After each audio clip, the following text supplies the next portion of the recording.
তিনি চোখ বন্ধ করেই সেই সুরের সাগরে ডুবে গেলেন। এভাবেই শিবের তাণ্ডব, যা শক্তির প্রতীক, এবং মা সরস্বতীর লাস্য, যা সৌন্দর্যের প্রতীক, একসঙ্গে মিলে সৃষ্টিতে ভারসাম্য ফিরে এলো। ডমরু দিল ছন্দ ও বীণা দিল সুর, তৈরি হলো পরিপূর্ণ সুর। আজ আমরা জানবো সেই কাহিনী। একবার মহাদেব করলেন এক তাণ্ডব। তার তাণ্ডবে পৃথিবী টলমল করতে লাগলেন, সমুদ্র উত্তাল হয়ে উঠল, আর মহাকাশে গ্রহ ও নক্ষত্ররা কক্ষপথ থেকে বিচ্যুত হওয়ার উপক্রম হলো।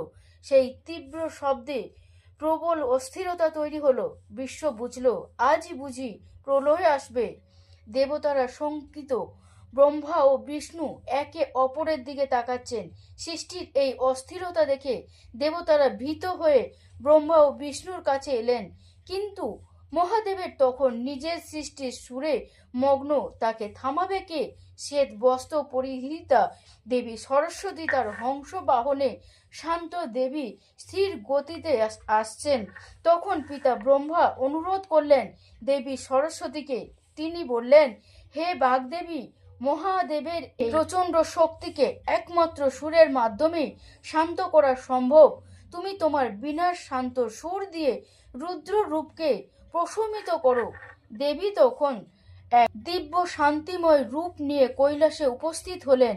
একদিকে মহাদেবের প্রলয়ঙ্কারী রূপ ও ডমরুর হুঙ্কার, আর অন্যদিকে উঠে এলো দেবীর হাতে তার কচ্ছপী বীণা। দেবী তার বীণার তারে তুললেন রাগ ভৈরবীর এক করুণ ও শান্ত সুর।